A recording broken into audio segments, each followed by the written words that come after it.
అమ్మవారికి ఇక్కడ ఒక చెట్టు ఉండేది. వెనకమాల చెట్టు కింద చిన్న గుడి ఉండేది. ఆ గుడి కాడ ఏమైందంటే మేము 2012లో మా మా అమ్మ చెల్లెలు ఆ ఊర్లో ఉండేది. ఊరు పేరు గాజులాలపల్లి. ఈ ఊరి పేరు పాలెంపల్లి. అక్కడికి వచ్చి వాళ్ళు ఎప్పుడు అదే సీటు తినడానికి ఇక్కడ కేకేశారు. అప్పుడు ఇక్కడికి వచ్చినప్పుడు ఇంత చిన్న గుడి ఉంది, ఎవరు లేరు ఇక్కడ, ఏదైనా కొద్దిగా తలా 10 రూపాయలు వేసుకొని కడితే బాగుండని మనసులో అనుకున్నాను. నేను మా ఆవిడ ఎవరికి వాళ్ళు అనుకున్నాం.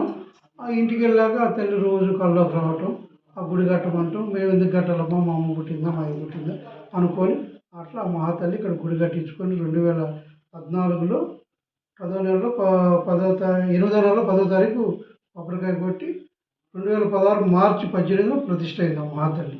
అప్పటి నుండి ఎక్కడికైనా ఎక్కడ వాళ్ళకైనా ముందు ఇక్కడ మెయిన్ ఆరోగ్యాలకి బాగా పెళ్ళిళ్ళు కాని వాళ్ళకి సంతానాలకి ఆ మహాతల్లి బాగా ఇస్తుంది. నాగేంద్ర స్వామి డైరెక్ట్గా దిగుతాడమ్మా ఈ చెట్ల నుండి. ఒక 20 మంది అనుకో 10 మందికో 5గురికో దర్శనం ఎత్తుంటాడు ఆ మహాతల్లి. ఎప్పుడు స్వామి ఇప్పుడు ఎప్పుడు పడితే అప్పుడు. ఇప్పుడు ఉదాహరణకి వీళ్ళు ఉన్నారు, వీళ్ళే ఉదాహరణకి వాళ్ళ అన్న కాలు ఎలా ఉండేది. నువ్వు నాకు రామభక్తులు అంటాడు. నేను చెప్పింది నువ్వు జనాన్ని తెలియపరచాలని ఆయన దగ్గర ఒకటేనమ్మా. ఇప్పుడు నువ్వు వచ్చావు తల్లి, ఇక్కడ ఎవరు ఏమీ చెప్పకూడదు. నువ్వు డాక్టర్ దగ్గరికి వెళ్తే అది నొప్పి ఇది నొప్పి అని చెప్పాలి. ఇంకోసాటికి వెళ్ళి ఇక్కడ ఎవరు చెప్పకూడదు, ఏమీ చెప్పకూడదు. వచ్చారా శుభ్రంగా చూపించుకున్నా, వచ్చారా ఓహో ఫలానా తల్లి వచ్చింది, ఫలానా అబ్బాయి వచ్చాడు, వాళ్ళు ఫలానా పని మీద పిల్లల గురించి లేకపోతే ఆరోగ్యం గురించి. నీకు చేయి నొప్పి ఉందమ్మా, నువ్వు వచ్చి ఆశ్రయించుకోవాలని.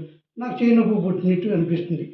ఫలానాలో తలనొప్పి ఉంది, తలనొప్పి సంతానం కోసం, పెళ్ళిళ్ళ కోసం, పిల్లల కోసం అనేది మనసుకు అమ్మవారు చూపెట్టినప్పుడు ఇక్కడ ఏమి ఉండదమ్మా.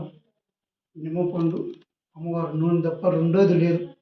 ఒకవేళ ఏదన్నా చెడు దారిలో దిగదీసి పారేసి కొద్దిగా అది అంటే చూసి దాంట్లో అట్లాంటివి చూపెట్టింది అనుకోమ్మా, ఆ బొగ్గులు 80 రూపాయలు తీసుకెళ్ళి సాయంకాలం పూటేనమ్మా. పగలంటూ చూడండి. ఎందుకు చూడండి అంటే ఇప్పుడు పగలు 10 మంది వస్తుంటారమ్మా. నేను మీకు చూశాను అనుకో, తల మీద చేయబెట్టో ఇలా చూసి దిగదీశాను అనుకో, మళ్ళీ నేను స్నానం చేయాలి అమ్మవారి భక్తులకు గుడి దగ్గర. అందుకని నేను పగలు ఎవరికి చూడను. ఒకవేళ ఎవరైనా వచ్చినా అటు కూర్చొని అమ్మ నీ పరిస్థితి ఎట్టుంది లేకపోతే అది ఉందని చెప్పడం తప్ప సాయంకాలం పూటేనమ్మా చూసేది అంత. అది కూడా ఎవరు ఏం చెప్పకూడదు.